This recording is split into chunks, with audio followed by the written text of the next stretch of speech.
Monty Python star Terry Gilliam has been attracting the wrong headlines of late, squeezing the credibility of the #MeToo movement. Now, Gilliam has softened his argument a little.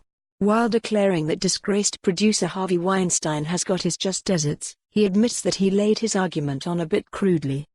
That's not reason for focusing the spotlight on the film director today. After a quarter of a century, the man behind Monty Python and the Holy Grail and the Life of Brian has pulled off the film challenge of his life. Gilliam has finally managed to complete his movie The Man Who Killed Don Quixote, in which Jonathan Pryce plays a Spanish cobbler who becomes convinced he is a medieval knight, supported by a television director, played by Adam Driver, who becomes his Sancho Panza wingman.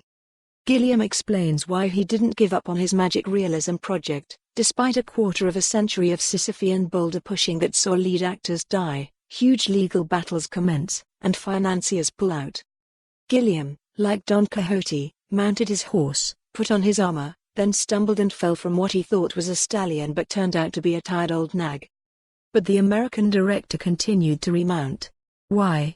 Because I was surrounded by nice, intelligent, reasonable people who said let it go, he says, grinning. I don't want to listen to reasonable people. They may be right, but I think you have to continually push the boundaries to see what's out there, to stop all these reasonable people limiting you. Orson Welles failed to make a Quixote movie. Gilliam was more determined. Or perhaps slightly off his head. Finally he raised the last of the money, not from the marketplace, but from an elderly fairy godmother who said, Bing.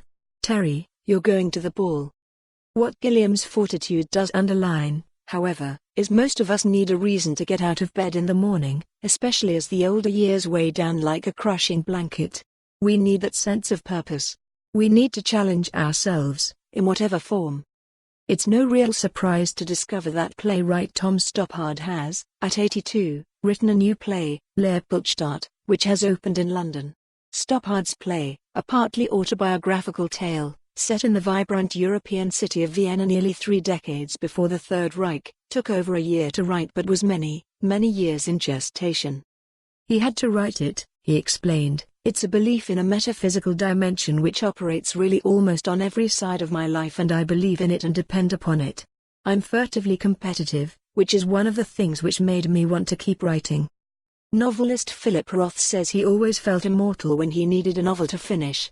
It was only when he stepped back from writing that he seemed to slow down rapidly. The website pause for more on this story, visit the news article link.